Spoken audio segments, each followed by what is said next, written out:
우리 톨스토이라는 분 아시죠? 전쟁과 평화, 안나 까리니나를 썼던 그분이 인생록에서 이런 말을 해놨어요. 당신에게 가장 중요한 때는 언제인가? 언제라고 그랬어요? 네, 지금이다. 현재다. 당신에게 가장 중요한 사람은 누구인가? 네, 당신이 지금 만나고 있는 사람. 그러니까 저에게 있어서 가장 중요한 분들은 여러분들이고, 여러분들에게서 가장 중요한 사람은 이 시간은 저예요. 그리고 당신에게 있어서 가장 중요한 일은 무엇인가? 지금 당신이 하고 있는 일. 이게 톨스토이의 인생록에 들어 있습니다. 그러면서 자기가, 톨스토이가 그 책을 쓰면서 내가 내 인생을 완전히 망라해 놓은 게 이 책이다. 잊어버리지 마세요. 근데 우리가 사는 세계가 무슨 세계예요? 우리 체제가 무슨 체제예요? 자본주의, 시장경제.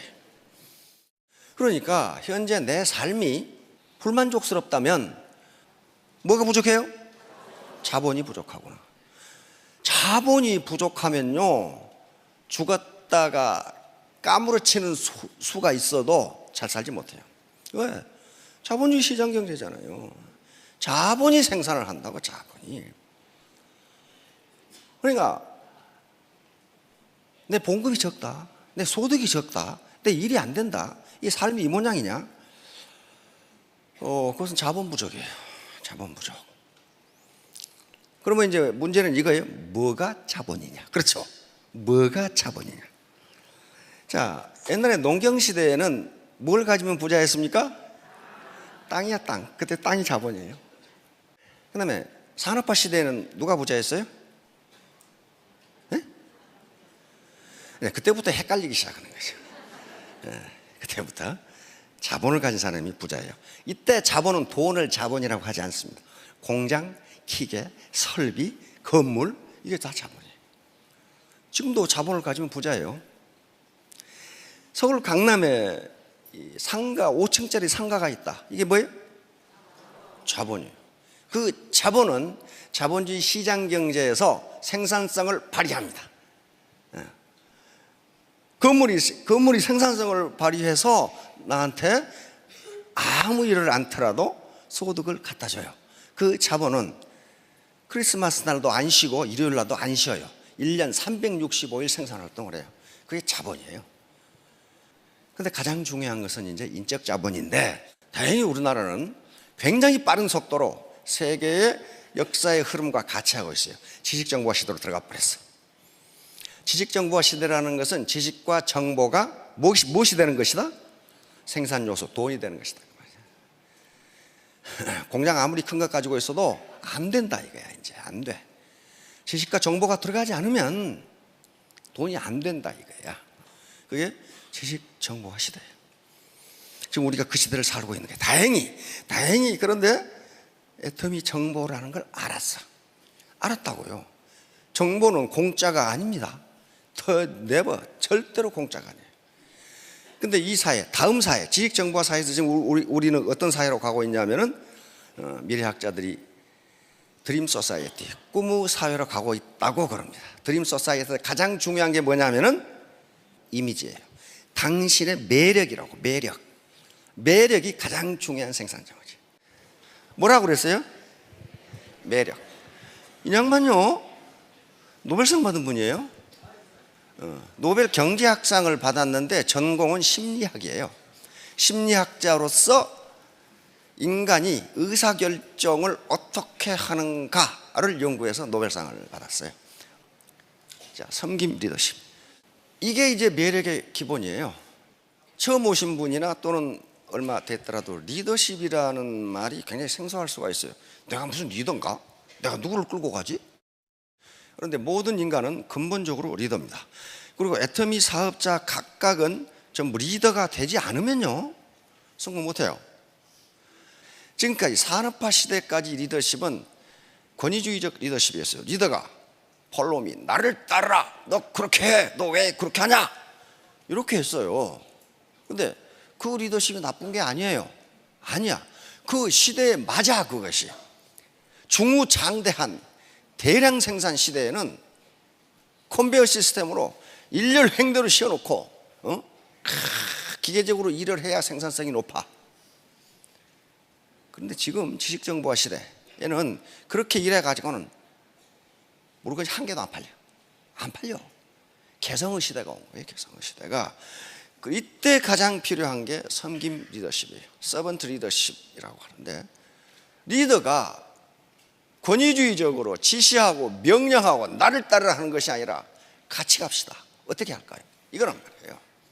그러면 이 섬김 리더십은요, 그러니까 파트너를 어떻게 섬기고 지원하고 후원해 주란 말이에요. 그렇게 한 게 섬김 리더십이에요. 자, 그러면 이 사람이 서번트 리더십이라는 책을 저술한 거야. 그런데 이 사람이 어디서 그 아이디어를 얻었느냐?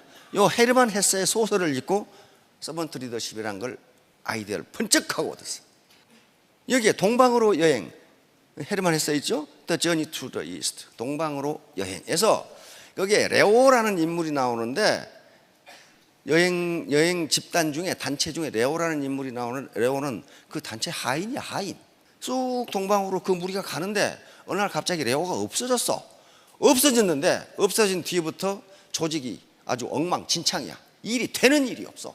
되는 일이 없어. 그때서 그러고 결국 해체됐어. 동방으로 여행을 못하고. 그래서 나중에 그 레오라는 사람이 어떤 사람인가 하고 한 사람이 찾아 나섰어. 몇 년 만에 찾았는데 자기들이 여행을 할 수 있도록 도와준 큰 교단의 리더야. 그 사람이 거기서 하인으로 허드렛 일을 하고 있었다고. 그러니까 그 사람은 겉에 나타나서 나를 따라 안 했지만은 그 전체를 이끌고 가는 리더였다. 거기서 아이디어를 얻은 거예요, 이 사람이.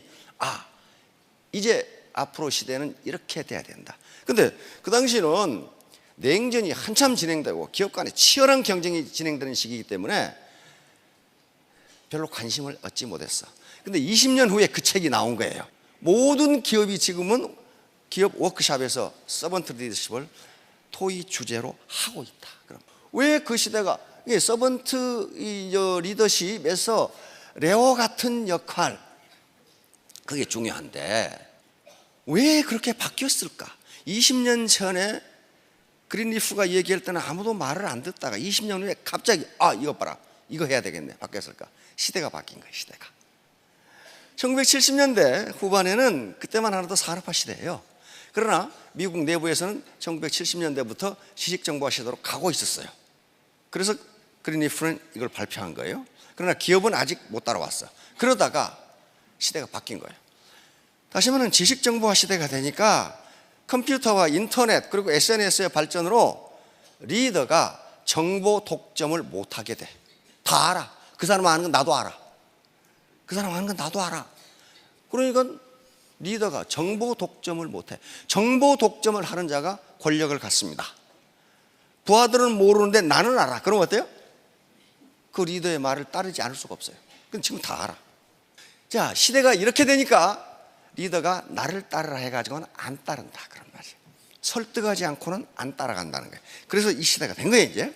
자, 그러면 어떻게 섬기는데 그 사람이 리더냐 하는 거예요. 섬기는데 이 세 가지 조건 때문에 그렇습니다. 섬기지만은 리더라는 역할을 하는 사람은 뭘 제시해야 된다고요? 비전을 제시해야 돼. 지금 우리는 뭘 해야 되냐? 이걸 제시하지 않고 어떻게 할까요? 그래, 열심히 해봐. 그 비전이 없잖아요. 이 섬기면서도 비전을 제시해 주는 역할을 하기 때문에 리더다, 그런 말이에요. 리더. 두 번째, 조정자. 사람이 모이면요, 가치관이 전부 달라. 취미가 다 달라. 그러니까 반드시 갈등이 있어. 특히 애터미는 진입 장벽이 없어요. 그냥 들어오는 거예요. 그리고 유지비도 없어. 그러니까 어때요? 쉽게 말하면 5만 가지 사람이 다 들어와. 그러면 그 파트너와 파트너, 내 가족 라인과 형제 라인 간의 갈등을 누가 조정을 해야 되느냐 말이에요. 이 리더가 조정을, 코어디네이터 역할을 해줘야 돼요. 그렇죠? 안 그러면 갈등이 일어나. 자, 다음 세 번째, 리더가 후원자 역할을 해서 자기 파트너들을 또 가족을 가지고 있는 하나의 생활인이에요. 그렇죠? 맨날 일만 할 수는 없어. 그러니까 일과 생활이 균형을 이룰 수 있도록 스폰서십을 제공해 줘야 돼. 이런 역할을 하기 때문에 섬기면서도 리더예요. 섬기면서도 리더라고요. 이거 아무나 할 수 있는 게 아니에요. 가슴 폭이 넓어야 돼. 그러면 이분이 레리 스피어스라는 분인데, 그래서 이분이 섬김 리더십의 특징은 무엇인가 하는 것을 10가지로 요약해서 발표를 했어. 뭐라고 그랬어요? 야, 경청이 탁 나오잖아요. 경청.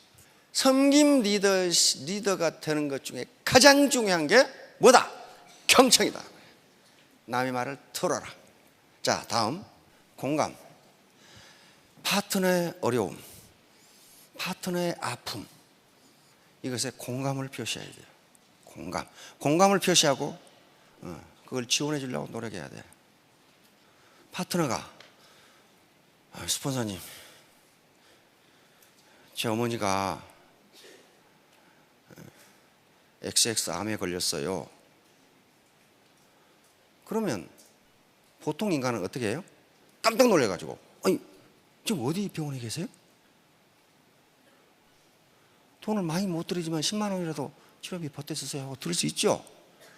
그런데 많이 동풍이야. 그거하고 나하고 무슨 상관이 있어요? 상관이 있어요. 상관이 있다고요. 그 칸나는 말 한마디가 사람의 마음을 끌어당긴단 말이에요. 끌어당겨. 다음 치유, 힐링. 인간은 어떤 이유로 사기가 떨어진 사람이 있어요. 그렇죠? 사람이 사는데 그거 없겠어요? 사이가 떨어지거나 막 노력하는데 파트너가 늘지 않거나 힘 빠지죠. 이런 경우에 리더의 위치에 있는 사람은 개인적인 문제, 가정적인 문제를 어떻게 하면 치유해서 정상 상태로 돌릴 것인가는 신경을 쓰라는 거예요. 이게 리더예요. 이게 리더라고요. 지가 그러든가 말든가 나하고 무슨 상관이 있어. 그래 버리면 그 리더가 아니라는 거예요. 자, 다음. 이것은 이게 섬김 리더십이지만은 그 사람이 리더인 것은 환경의 변화를 파트너보다 더 신경을 가지고 먼저 알아내야 된다는 거예요. 이 세상이 어디로 흘러갈 것이다. 그러면 나는 이 파트너를 데리고 어떻게 갈 것인가를 먼저 알아야 돼요. 먼저. 그래서 만약에 자기 스폰서가 환경의 변화를 인지하지 못하면 그 라인은 안 커요. 안 커. 설득. 이게 섬김 리더십의 가장 중요한 특징 중에 하나입니다. 권위주의적 리더는 나를 따르라야. 그렇죠? 안 따라오면 끌고 가면 돼. 그러나 섬김 리더십은 그렇게 해서는 리더십 발휘가 안 된다는 거예요. 왜? 마음으로 승복을 안 해. 안 따라가. 그래서 반드시 설득을 통해서 공감을 얻고 그리고 나에게 승복하도록 만들지 않으면 리더십이 발휘 안 된다는 게 섬김 리더십의 특징 중에 하나입니다. 이 세상은요 엄청 복잡해요. 자, 그러니까 개념화는 뭐냐면 이 복잡한 현상을 내가 파트너들에게 어떻게 설명해 줄 거냐는 거야. 예를 들면 인간은 그걸 환원주의라고 하는 학문 이론입니다. 이 세상이 하도 복잡하니까 도대체 어떻게 돌아가는지 알 수가 없어. 그래서 그걸 하나로 축약을 해. 작은 것을 축약을 해. 그래가지고 그것을 가서 설명하면서 이해하기 쉽게. 그런 식으로 리더는 개념화를 해서 설명해 줘야 파트너들이 안다 그런 말이에요. 간단하게 설명할 수 있도록 훈련을 해야 된다. 자, 다음 성견지명. 먼저 알아야 돼. 먼저 현재와 과거의 자료를 분석해서 미래를 예측하는 거예요. 역사의 흐름, 경제의 흐름, 현재의 상황, 기술 발전 속도를 보니까 미래 20년 후는 이렇게 된다. 이렇게 이야기하는 거예요. 리더가 이 역할을 못 해주면 리더가 아니잖아요. 그렇죠? 아니잖아요. 자, 다음. 리더는 파트너들을 위해 군림하는 사람이 아니고 청직이다. 청직이란 말은 무슨 말인지 아시죠? 스튜어드십이요. 다시 말하면 재산 관리인이다 그런 말이에요. 내가 내 라인이 청직이다. 그러니까 내가 내 라인을 평소에 건전하게 관리하고 있다가 파트너들이 성공하고 사회에 더 큰 이익이 되도록 필요할 때는 언제나 그걸 갖다 쓴다. 그게 청직이에요. 청지기가 그러니까 그 청 안에 들어있는 재산의 주인이 아니라 뭐라는 거예요? 관리인이다. 관리. 이게 서번트 리더십의 핵심이다. 그래서 파트너의 성장을 위한 헌신. 그러니까 이 서번트 리더십도 다단계를 생각하고 만들어 놓은 것 같은 기분이 자꾸 들어. 이거 왜 이 서번트 리더십, 성김 리더십이 우리 애터미가 딱 맞다고 그랬냐면은 우리 사운회가 그게 결정이 돼 있어요. 영혼을 어떻게? 소중히 여기며 생각을 경영한다. 믿음에 굳게 서며 겸손히 섬긴다. 겸손히 섬기는 거예요. 인간으로서의 존엄성은 같다고 인정해 주는 거야. 그러므로 나는, 리더는 이 인간을 성장시켜야 된다. 성장. 어떻게? 정신적으로 성장시켜주고, 여기 나와 있죠. 어떻게? 개인적 성장. 이 사람은 그러니까 이런 사람을 자기 개발, 자기 발전을 할 수 있도록 도와줘야 된다. 그 다음에 어떻게? 직업적으로 애터미 사업을 좀 더 잘하도록 애터미 사업의 본질과 핵심을 알려줘야 된다. 세 번째는 뭐예요? 정신적으로 안정이 될 수 있도록 지원해야 된다. 이게 파트너의 성장이에요. 랄프 waldo 에머슨이라는 미국의 철학자가 있습니다. 현재 미국의 정신을 만들어낸 사람이요. 그 사람이 뭐라고 했냐면 당신이 나를 끌어올리려면 당신이 나보다 높은 곳에 있어야 한다. 높은 곳에 여기서 내가 이렇게 끌어올려 줄 수 있다. 그 말이야. 그 말은 무슨 말이에요? 리더가 파트너들을 성장시키려면 누가 먼저 성장해 있어야 한다? 리더가 먼저. 이게 마지막이 공동체 형성. 무슨 말이냐면요, 옛날에 우리가 살 때는 한 마을에서 지역 공동체를 이루고 살았어요. 거기에 일가 대소가 또 다 모여있는 경우가 있어. 그렇죠? 그럼 어때요? 어느 집에 결혼식이 있다, 초상이 났다 그러면 온 동네가, 어떤 사람은 콩나물 삶아가고 어떤 사람은 뭐 삶아가고 하나의 공동체로 마치 형제지간처럼 그렇게 살았어요. 그렇잖아요. 그런데 도시화가 진행되고 산업화가 진행되면서 이 지역 공동체가 깨져버렸어요. 그러면 그 공동체를 친구로, 내 라인, 내 파트너, 내 센터, 내 팀을 마치 피를 나눈 형제처럼 만드는 그 역할을 누가 해줘야 된다? 리더가 해줘야 된다. 리더가. 그렇게 되면 사업에 성공하고 인생이 그렇게 고달프지가 않아요. 내가 어려웠을 때 누가 달려와요? 친구가 달려오잖아요. 친구가 아닌 놈 안 달려와. 친구가 아닌 놈 언제 달려오느냐? 내가 밥 살 때 달려와. 그러면 내가 어려움에 처해서는 그러면 어디 가버리고 없어. 그래서 그렇게 만들라는 게 공동체를 만들라는 거야. 그래야만 당신의 조직이 발전한다는 거예요. 그렇게 하시겠죠? 그렇게 하시겠죠? 어떻게 되자고요? 따뜻한 사람이 되자. 결론 하나입니다. 따뜻한 사람이 되자. 내가 따뜻하면 파트너들은 따라오게 돼 있어요. 아시겠죠? 예, 3년 후, 5년 후에 모두 월천택 월천남이 되시기 바랍니다. 예, 감사합니다.